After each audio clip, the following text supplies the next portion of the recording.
Hello and welcome back. So I know it's been a little while and sorry about that. Things are kind of wild right now. But I have my March reads. So in March, my goals were to read 3 books by women, 3 arcs, and 3 books I own. I did really well. I read 18 books. I read 15 that are by women. I read 4 arcs and 2 books I own. So I made all of my goals except for the books I own, which is just, I get distracted by the library so easily. And so I'm really trying to rein that in because I buy a lot of books and I need to read them. And my top read of the month was You Are Here. This is a collection of stories put together by Ellen O, and there are a lot of other authors on there, and it was a spectacular book. It's a middle grade book. It is, each author wrote a chapter. It was all in a different perspective of a person. All of the people are Asian American, and so they're in an airport. And what the cool things about this book is each perspective, they connect with each other. So like you'll read one and then later on you'll see a connection with another one, which is always really cool to experience in a book.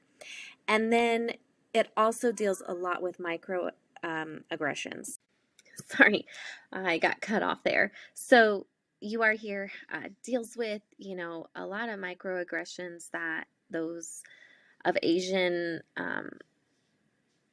Americans face, and blatant racism as well. And there's a lot of parts in this book that you will be so angry, but there are a lot of parts where you will cheer. And I just think I had a teacher tell me this is a book to read. And not only because I have a daughter who is Asian American, but also because I teach that community as well.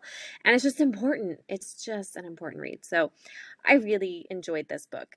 I cannot praise it enough. And I was really excited to get to read and listen. I got an early copy and then also an audiobook copy from Libro FM. And you can join Libro FM in the link down below, but educators get free books every month, and this was one of them, and it was phenomenal. So definitely a great top read. Costume change. um, so for March, I loved my adult reads a lot. Babel I'd been reading since right before the new year, so it was kind of a slow burn for me. I ended up really loving it. I know it's kind of a love or hate. I really liked how the language, it's really hard to describe why I loved it, and I could totally do a whole episode on it. I tabbed so many pages, so many parts that I loved, and so many quotes, but in essence, I loved the aspect of language, the power of language, and watching these students just discover themselves and their beliefs. And I would say my favorite book of the month was Legends and Lattes, just because that was, everyone calls it a cozy read. I mean, it was cozy. It was also exciting, and it was really cool to just watch, again, the characters grow in this book.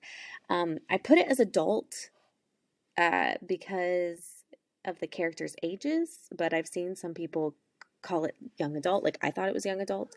So it was kind of, but I put it in adult because of, I mean, it's about someone opening up a business. And so to me, that is more, excuse my cat, that is more adult read. Young adult books, I absolutely loved all 3 of these. They're very beautiful books, and each of them has their own, special quality. I did say Breathe and Count Back from 10 was my favorite just because it was so unique.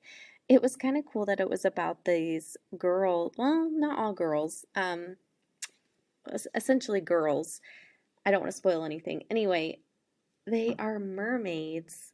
They act as mermaids in this cave, an underwater cave, and they swim and like they have tubes and anyway to get air. It's not fantasy, it's real. And I kind of want to see if that's a real place, but it was a really cool concept and touched on she has a hip, I can't remember what it was called, but something is wrong with her hips and she's going to have hip replacement surgery, and so that's kind of going on. She's got a lot of scars and then also some love and romance. And I really enjoyed watching her growth in this book.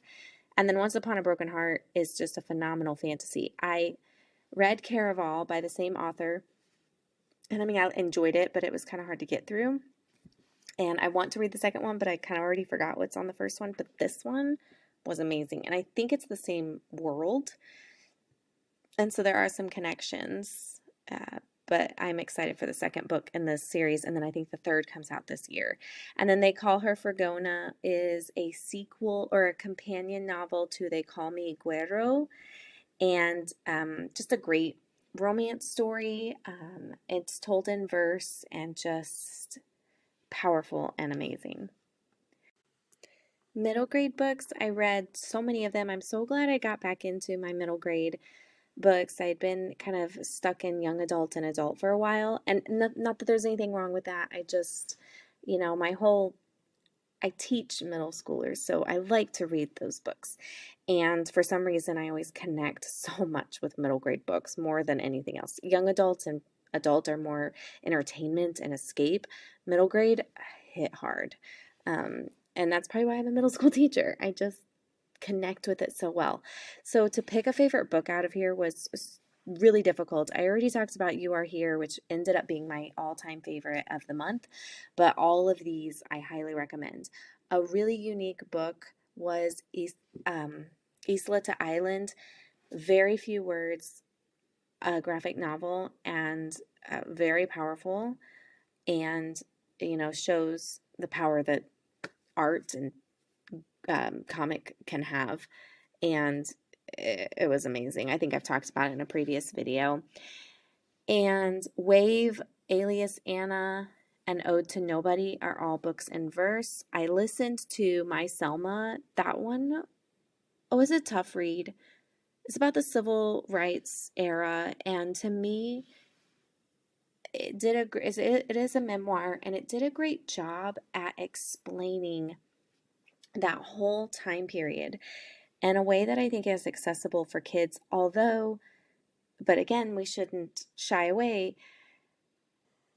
It's tough stuff. Tough stuff. I mean, this author did not shy away from the hard realities and explained everything so wonderfully because there's so much going on and there's so much history to what is going on and what is happening with the civil rights. So I think this author did a great job at doing all of that, the history and the real life. And it was, again, a tough read, but important. Probably one of the most important books I read this month. Ode to a Nobody was a really great book if you like to watch a character grow, kind of the bad girl outcast finding herself. And it's after the devastation of a tornado. Field of Screams was a great scary book. It was just a good horror ghost story. And Wave was another great, I think it's a historical fiction novel in verse. City Spies I read for my daughter, and it was a good mystery. I don't read mysteries very often or spy novels, and so it was a lot of fun. I listened to the audiobook, and it was done very well. And Tumble would have probably been my second choice. Tumble is a fantastic book. Touches on so many issues, but also just you get lost in that book. I just found myself turning those pages, and I talked with a group. I read it for a critique group. We read books together to talk about writing with them. And it's like the more we talked about it, the more we all fell in love. We just kept noticing these things and we're like, okay, this is a fantastic book. And it won a lot of awards, and I can see why. So, all right. Overall, this was a great reading month. I'm really excited for next month. I've got a great lineup and I'm proud of myself. So thanks for watching. Don't forget to like and subscribe.